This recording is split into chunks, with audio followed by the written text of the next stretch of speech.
as the company that is basically putting on exhibits, the consumer is sort of considered you to be probably cannibalizing their ownership. Just some thoughts. Okay. Glenn, any questions on it?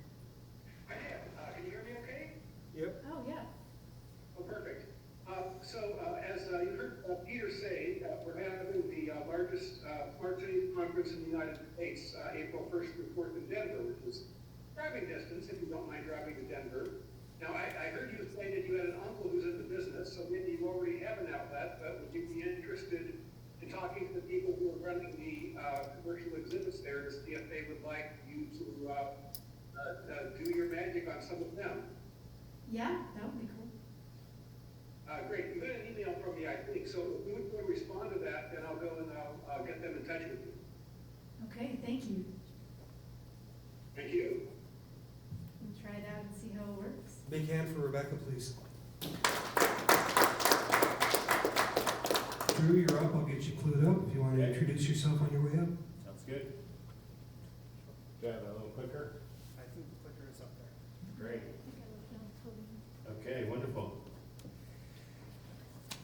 Good evening. My name is Drew Clark. I'm editor and publisher of Broadband Breakfast, which is a resource and an online community for information about broadband technology and internet policy. I've also been an attorney, and I help cities and companies who are seeking to get higher capacity broadband networks. Which direction do I point here? There we go. Okay. So what I've done for this, and it was a little unclear on what would be the most effective, but I've cobbled together a couple presentations, one that I made recently to cities that were considering broadband investments, high capacity fiber investments, and then another one which talks a little bit about our history, broadbandcensus.com. That was the first mapping entity that in some ways was a spur to the national broadband map. And the proposal that I put forward is to engage in a specific type of broadband mapping, namely gigabit broadband mapping, so that people have a good idea in detail of where the applications will be used when they have them. Okay, so what is better broadband? Why do we need better broadband? What choices, technology, finance, management do cities face, and how cities manage these choices? And this is a little bit basic for some of you, but it's useful just to frame the context for why we're at the cusp of potential dramatic investments in technology that will get us to better broadband. Namely, closed systems like railroads versus open systems of interstate highway. Large capacity versus single application networks. The cable network, the telephone network were built around a single application. Fiber networks, by contrast, multiple applications. And a network that provides freedom for new applications. So I think of broadband really as the interstate highway system of a backbone, where there's abundant competition. There's a middle mile, which you can think of as the secondary roads, and there hasn't until recently been sufficient competition, but it's increased, and that's good, driving down prices. But the last mile is clearly the challenge, and I'm sure Roger and your team will know this better than anywhere. Getting that fiber network to the homes is kind of the holy grail, and it's challenging because you're competing with incumbents who have invested in lower quality networks, and they don't want to undertake the new investments that it will take to have a fiber and open network. This photo, I actually think it's very subtle, right? Because you look at it and you look like it's the same, but it's the difference between a closed broadband network where you have two companies on separate wires versus an open broadband network where they're on the same highway and you have many applications running on a single network. And of course, we're talking about applications like agent in place, distance learning, smart city applications, smart grid. These are applications that are going to need, as we all know, this is why we're here, higher capacity capabilities on these networks.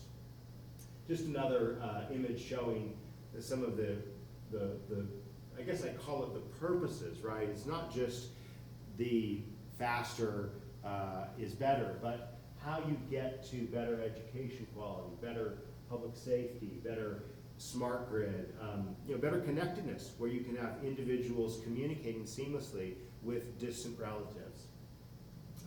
These are kind of the things that US Ignite, and I presume Utah Ignite are using: community, Jenny, industry, government, art, research, education, and foundation. So just a look at some of the applications that they've been talking about.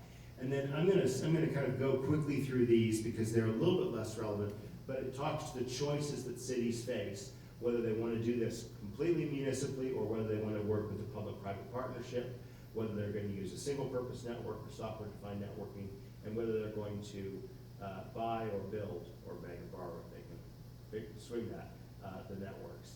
And many cities are starting from scratch as they say, hey, are we going to adopt one, many, or several incremental approaches? Oftentimes cities will say, hey, we're going to give some kind of incentive to an incumbent to come in.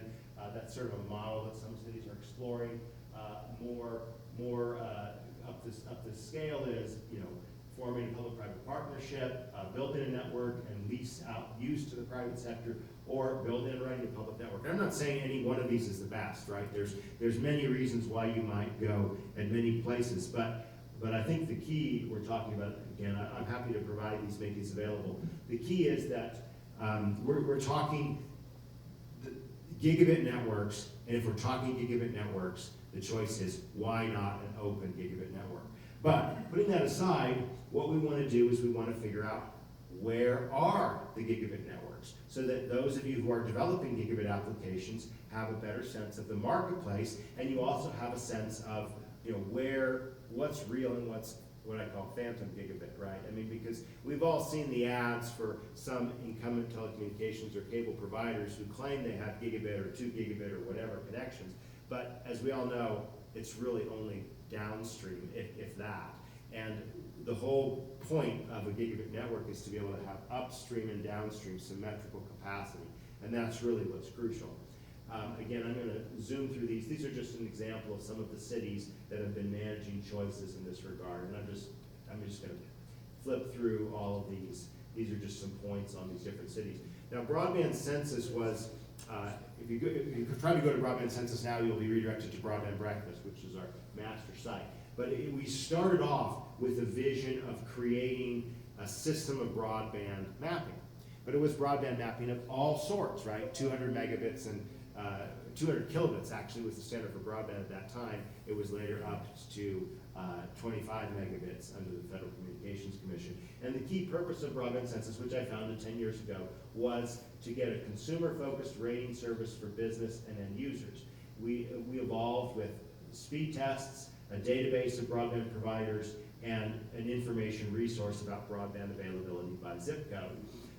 And really was all about the momentum, which later took shape in the National Broadband Map, which continued for about 5 years, but has unfortunately been discontinued. And so the National Broadband Map is really dated information, data technology. And rather than attempting to replicate the whole of it, the focus really is to get gigabit connectivity. So again, I'm going to zoom past some of these. These are a little bit older slides. This gives a little background to broadband data collection efforts that Broadband Census was engaged in. I apologize for leaving so many of these in. But what I did want to show is